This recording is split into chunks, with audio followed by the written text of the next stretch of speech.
Friends, CG academy में आपका स्वागत है। आज हम पढ़ेंगे इंग्लिश में लेक्चर नंबर 4, जिसमें हम देखेंगे टाइप्स ऑफ वर्ब। वर्ब हमारा बहुत ही महत्वपूर्ण चैप्टर है। इसके बिना हम ना टेंस सीख सकते हैं, ना वॉइस सीख सकते हैं, ना ही मूड सेकेंड सीख सकते हैं और इंग्लिश भी नहीं बोल सकते। वर्ब का अपना ही एक अलग भूमिका है। वर्ब कई प्रकार के होते हैं, तो आप लोगों को कई समस्याएं होती हैं कि ये वर्ब कई प्रकार के होते हैं और हम लोग को अक्सर करके कंफ्यूजन होता है कि वर्ब कौन कौन से हैं, क्योंकि अलग अलग जगहों पर अलग अलग वर्ब्स के नाम दिए होते हैं, जिससे हमें कंफ्यूजन होता है कि आखिर ये वर्ब है कितने, कौन कौन से हैं, कैसे पता चलेगा कि कौन से वर्ब कहाँ लगे हुए हैं। तो आज इस वीडियो लेक्चर के माध्यम से हम सारे वर्ब के बारे में फुल डिटेल जानेंगे और वर्ब को कैसे पहचानना है ये भी हम सीखेंगे। तो आइए सबसे पहले हम देख लेते हैं वर्ब की परिभाषा। All the action word is called verb. Second definition देखते हैं। A verb is a word which denotes action, possession and happenings. Action का अर्थ है प्रक्रिया, जैसा कि मैंने आपको बताया। पोसेशन का अर्थ है अधिकार और हमारा हैपनिंग का अर्थ है घटना। यानी कि ये तीनों वर्ब का काम करती हैं। तो वाक्य के प्रयोग के आधार पर वर्ब को मुख्य रूप से दो भागों में बांटा गया है। तो आइए देख लेते हैं वे कौन कौन से हैं। सबसे पहला वर्ब हमारा है मेन वर्ब, जिन्हें हम प्रिंसिपल वर्ब भी कहते हैं। अगला हमारा है हेल्पिंग वर्ब, जिन्हें हम ऑक्सिलरी वर्ब के नाम से भी जानते हैं। मेन वर्ब का अर्थ है मुख्य क्रिया, जबकि हेल्पिंग वर्ब का अर्थ है सहायक क्रिया। अब ये मुख्य क्रिया होती क्या है? तो ऐसी क्रिया जो वाक्य में मुख्य कार्य करे उन्हें हम मुख्य क्रिया कहते हैं। तो आइए हम इसकी इंग्लिश डेफिनेशन देख लेते हैं। तो main verb is the action word in a sentence. तो आइए इसका एग्जांपल देख लेते हैं। Ram reads a book.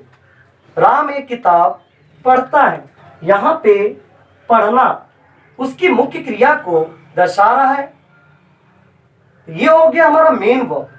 तो आइए अगला एग्जांपल देखते हैं। He is going to school. वह स्कूल जा रहा है। तो जाना यहाँ पे मेन वर्ब है, गोइंग। तो आइए अगले वर्ब को देखते हैं, जिसका नाम है ऑक्सिलरी वर्ब, जिन्हें हम हेल्पिंग वर्ब भी कहते हैं। तो इसकी इंग्लिश डेफिनेशन है a verb which help other verbs to form different tenses, voices and moods is called helping verb और ऑक्सिलरी वर्ब। हिंदी परिभाषा देख लेते हैं। तो ऐसी क्रिया जो मेन वर्ब के टेंस, वॉइसेस और मूड बनाने में मदद करें उन्हें हम सहायक क्रिया कहते हैं। तो आइए इसके बारे में कुछ और जान लेते हैं। जैसे यहाँ लिखा है इट हैज 3 फॉर्म्स। इसके 3 रूप होते हैं। अब वो कौन कौन से रूप हैं इनके? तो हेल्पिंग वर्ब को 3 भागों में बांटा गया है। डू फॉर्म वाले वर्ब, बी फॉर्म वाले वर्ब, हैव फॉर्म वाले वर्ब। तो जो बी फॉर्म वाले वर्ब है इनमें आते हैं हमारे इज, एम, आर, वाज और वर। वाज और वर। जबकि डू फॉर्म में आते हैं डू, डज और हमारे डिड। और हैव फॉर्म वाले वर्ब में आते हैं हैज, हैव और हैड। तो आप ये तीनों फॉर्म अच्छे से नोट कर लीजिएगा, क्योंकि क्लास 9th और 10th के लिए काफ़ी उपयोगी है। 10 के बोर्ड की परीक्षाओं में इससे आधारित 2 नंबर के प्रश्न आते हैं। तो आइए कुछ एग्जाम्पल देख लेते हैं। पहला एग्जाम्पल हमारा है ही इज प्लेइंग फुटबॉल, वो फुटबॉल खेल रहा है। अब यहाँ पे खेलना हमारा मुख्य क्रिया है, जबकि मुख्य क्रिया की सहायता हेतु यहाँ पे इज आया। इज हमारे इस वाक्य में वर्तमान की घटनाओं को प्रदर्शित कर रहा है। अगला एग्जाम्पल देखते हैं। दे डू नॉट स्पीक, वे बोल नहीं सकते। यहाँ पे बोलना हमारा हो गया मेन वर्ब, जबकि मेन वर्ब की सहायता हेतु यहाँ पे डू फॉर्म वाले वर्ब यानी कि डू का उपयोग हुआ है, जो कि ये बतला रहे हैं कि ये जो काम हो रहा है ये वर्तमान में हो रहा है। अभी हम लोगों ने दो मुख्य क्रियाएं देखी, इनके प्रयोग से वाक्य का निर्माण होता है। तो चलिए देखते हैं और भी अन्य क्रियाएं जिन्हें जानना बहुत ही जरूरी है, क्योंकि उनके उपयोग से, उनकी जानकारी से हम उनके बारे में अच्छे से समझ पाएंगे। तो चलिए और भी टाइप्स ऑफ वर्ब को देखते हैं जो अक्सर करके हमें कंफ्यूज करते हैं। तो चलिए चलते हैं। तो अभी मैंने आपको बताया कि वर्ब कई प्रकार के होते हैं। यहाँ पे मैंने सभी वर्बों के नाम एक जगह पे रख दिए हैं ताकि याद करने में आपको आसानी हो, और आगे मैं आपको एक वर्ब का फुल डिटेल दूंगा एग्जाम्पल की मदद से। तो आइए देखते हैं। वर्ब के निम्न प्रकार होते हैं। कौन कौन से? Linking verb, copular verb. तो लिंकिंग वर्ब को ही हम कॉपुलर वर्ब भी कहते हैं। अगला हमारा है डायनेमिक वर्ब। तीसरा वर्ब हमारा है स्टैटिक वर्ब। चौथा हमें पढ़ना है मॉडल हेल्पिंग वर्ब, जो कि बहुत ही इंपॉर्टेंट है। अगला हम देखेंगे रेगुलर वर्ब और इरेगुलर वर्ब क्या होते हैं। नेक्स्ट हम देखेंगे ट्रांजिटिव वर्ब और इनट्रांजिटिव वर्ब, इनका यूज कहाँ पे है, कैसे ये उपयोग में आते हैं, इनकी पहचान क्या है, सारी चीजें एक एक करके बारी बारी से हम फुल डिटेल में पढ़ेंगे। तो लास्ट हमारा है फाइनाइट वर्ब और नॉन फाइनाइट वर्ब। अब नॉन फाइनाइट में हमारे जेरंड आते हैं, इंफिनिटिव वर्ब आता है और हमारे पार्टिसिपल आते हैं। तो एक एक करके हम इन सारे वर्बों के बारे में फुल डिटेल में पढ़ेंगे। तो चलिए सबसे पहले हम देखते हैं लिंकिंग वर्ब। तो आइए लिंकिंग वर्ब को देखते हैं, जिन्हें हम कॉपुलर वर्ब भी कहते हैं। तो सबसे पहले इसकी डेफिनेशन देख लेते हैं। It connects the subject to its predicate, यानी कि ये सब्जेक्ट को प्रेडिकेट से जोड़ने का काम करता है। सब्जेक्ट को प्रेडिकेट से जोड़ने का काम करता है, उन्हीं को हम लिंकिंग वर्ब कहते हैं। अब इन्हें जोड़ने का काम दो तरीकों से करता है।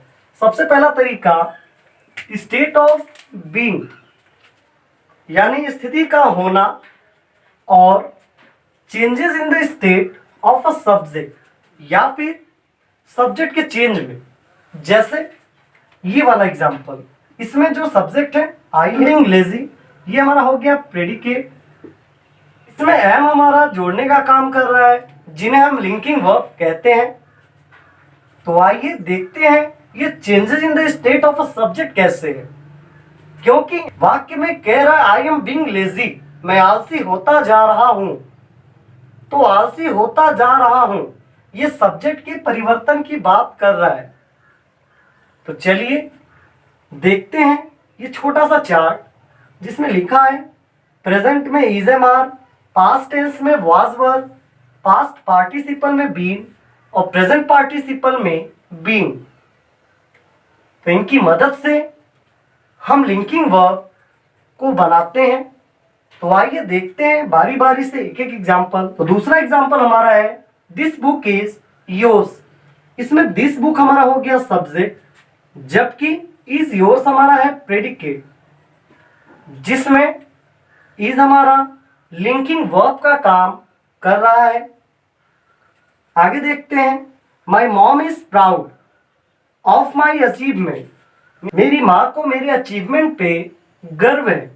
तो सब्जेक्ट और प्रेडिकेट को जोड़ने का काम इज कर रहा है, इसलिए यहाँ पे इज हमारा लिंकिंग वर्ब कहलाएगा।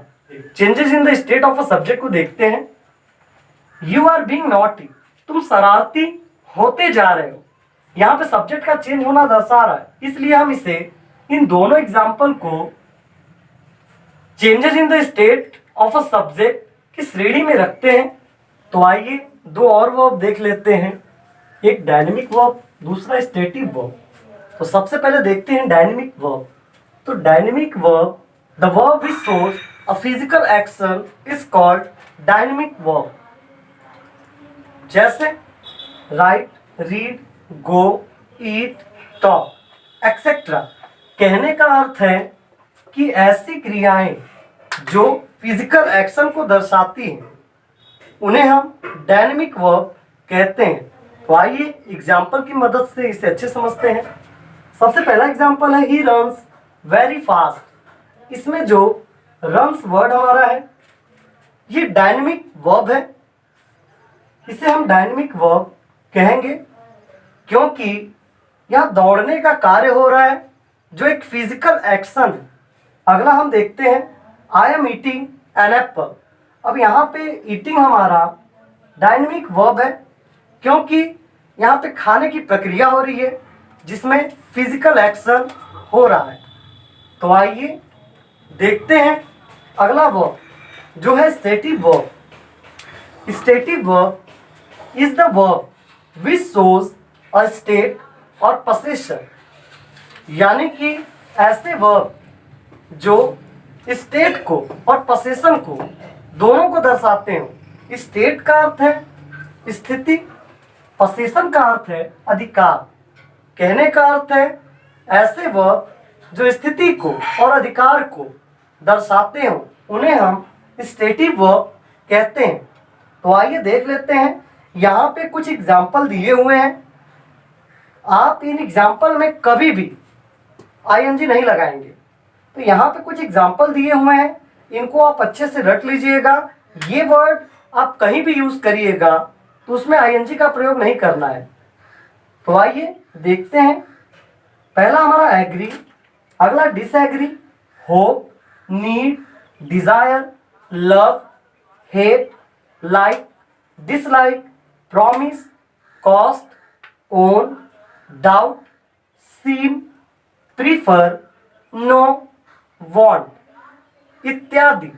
ये हमारे ऐसे शब्द हैं जिनमें हम आईएनजी, ये हमारे ऐसे शब्द हैं जिसमें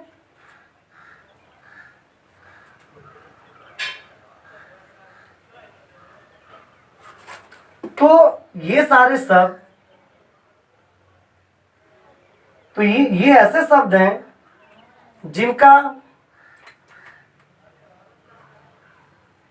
तो वाक्य बनाते समय आप इन शब्दों में कभी भी आईएनजी नहीं लगाएंगे, नहीं तो ये वाक्य नहीं तो वाक्य पूरी तरह से गलत हो जाएगा। आइए एग्जाम्पल देखते हैं। मैं आपको जान रहा हूं। अब यहाँ पे लास्ट में रहा है, रही है, रहे हैं, रहा हूं। यहाँ पे लास्ट में रहा हूं है जो कि एक प्रेजेंट कंटीन्यूअस टेंस है, लेकिन इस टेंस में हम आईएनजी नहीं लगा सकते। लेकिन इस वाक्य को बनाते समय हम आईएनजी नहीं लगा सकते। इसलिए नहीं लगा सकते क्योंकि यहाँ पे नो वर्ड है, और अभी मैंने आप लोगों को बताया कि ये वाले शब्द अगर आपको कहीं भी दिखाई दें तो उनमें हम आईएनजी कभी नहीं लगा सकते। तो देखते हैं इसका सही वाक्य क्या है। आई नो यू, ये हमारा सही वाक्य है, ये हमारा गलत वाक्य है। तो आइए अगले एग्जाम्पल को देखते हैं। वे लोग उससे प्यार कर रहे हैं। अब इसमें रहा है, रही है, रहे हैं इत्यादि जैसे शब्द आपको दिखाई दे रहे हैं जो कि प्रेजेंट कंटीन्यूअस की पहचान है। तो ऐसे शब्द अगर आपको कभी दिखाई देते हैं तो आप टेंस बनाते समय आईएनजी लगाते थे, लेकिन अब आप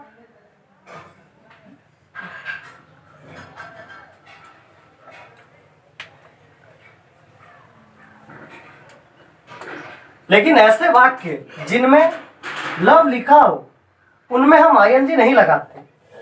तो ये हमारा वाक्य पूरी तरह से गलत है। तो इसका सही वाक्य है दे लव हर। ये हमारा सही वाक्य है, यानी कि लास्ट में भले ही रहा है, रही है, रहे हैं तरह के शब्द दिखे, फिर भी हम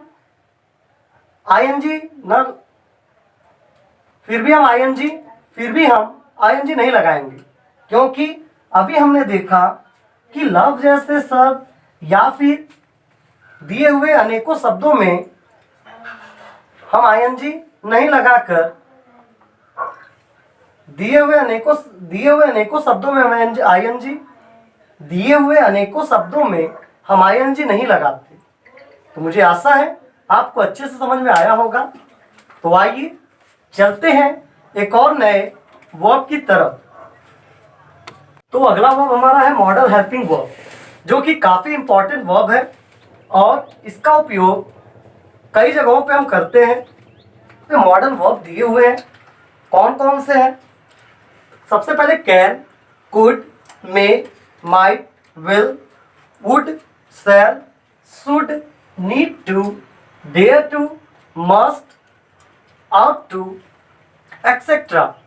ये सारे हमारे मॉडल वर्ब हैं जिनका प्रयोग अलग अलग जगहों पर किया जाता है।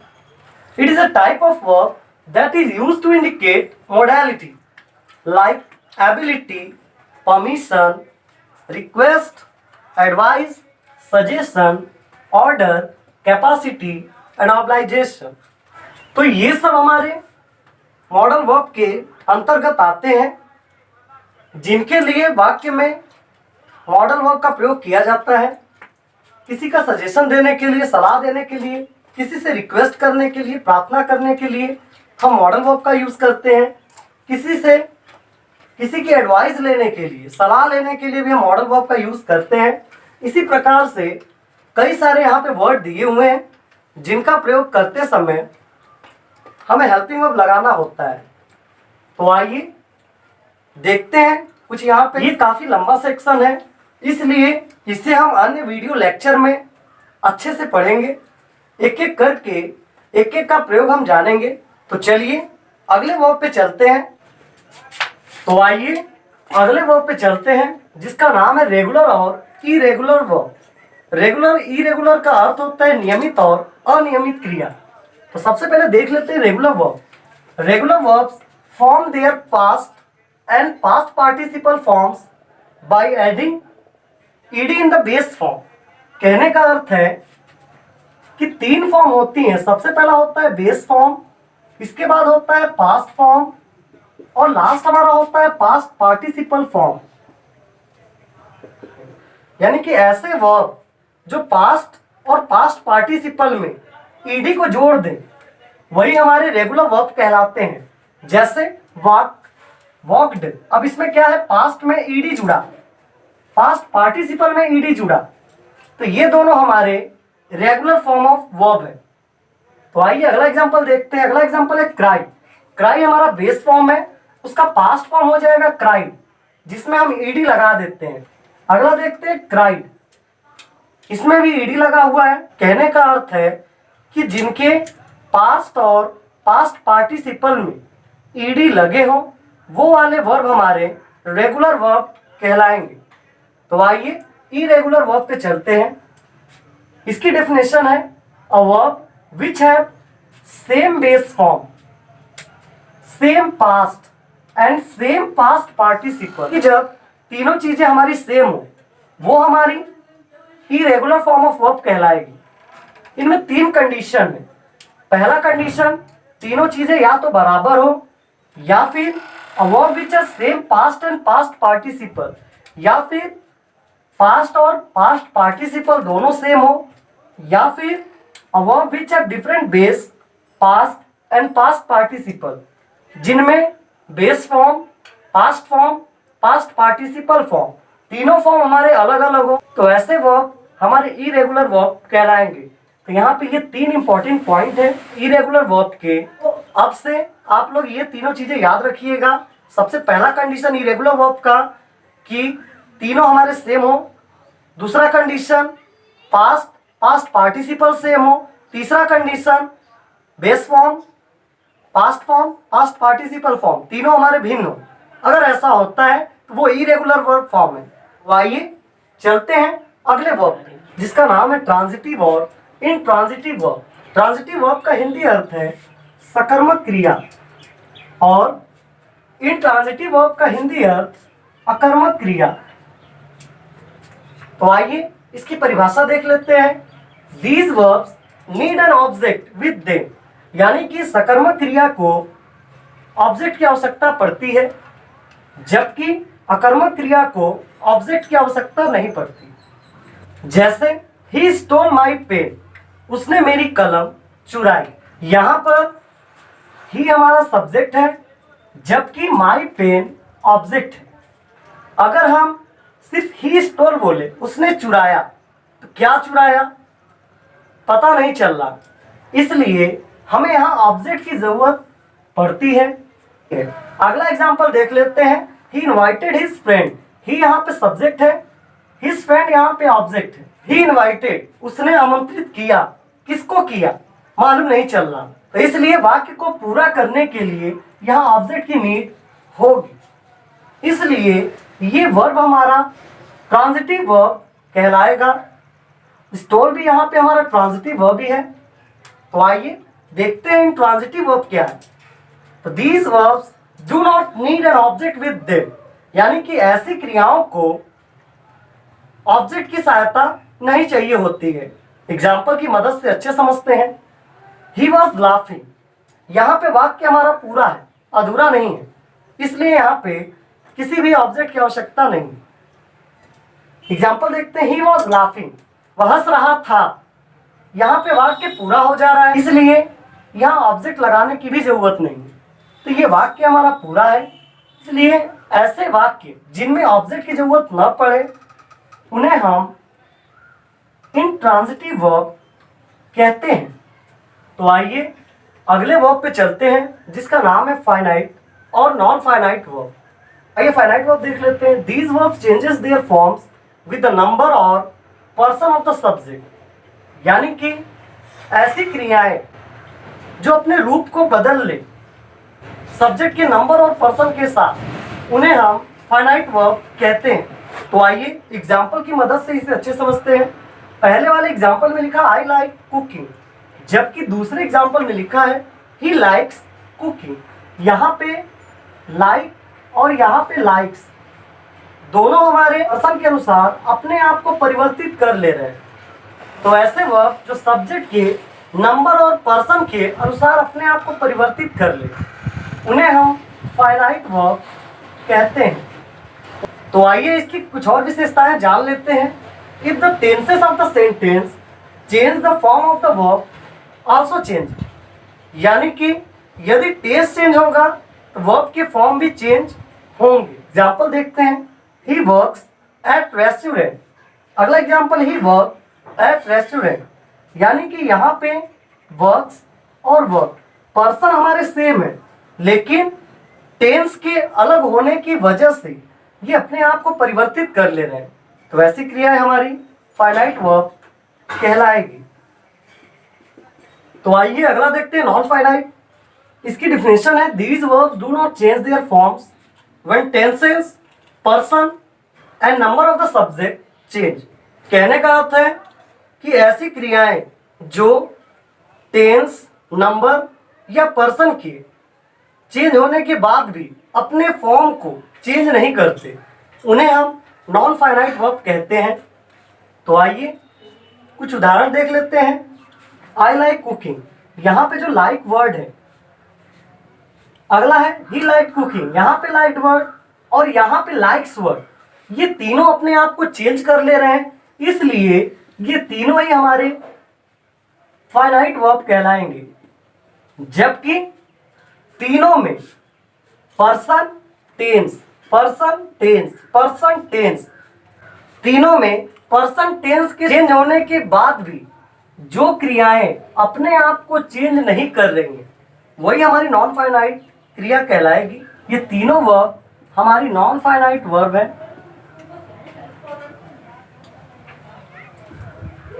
मुझे आशा है आपको अच्छे समझ में आया होगा। तो आइए नॉन फाइनाइट के प्रकार देखते हैं। तो नॉन फाइनाइट हमारी बेसिकली 3 टाइप्स के होते हैं, इन्फिनिटिव्स, पार्टिसिपल, जेरंड। इन्फिनिटिव यानी कि 2 प्लस वर्ब की फर्स्ट फॉर्म, यानी कि वर्ब की फर्स्ट फॉर्म के पहले यदि 2 लगा है तो वो वर्ब हमारी इन्फिनिटिव वर्ब्स कहलाएंगी। पार्टिसिपल 3 होते हैं, प्रेजेंट पार्टिसिपल, पास्ट पार्टिसिपल और हमारा होता है लास्ट जो है परफेक्ट पार्टिसिपल। अगला देखते हैं जीरंड। जीरंड में वर्ब की फर्स्ट फॉर्म में आईएनजी लगता है। तो इन तीनों को हम नेक्स्ट वीडियो लेक्चर में अच्छे से समझेंगे। तो आज के लिए इतना ही, धन्यवाद।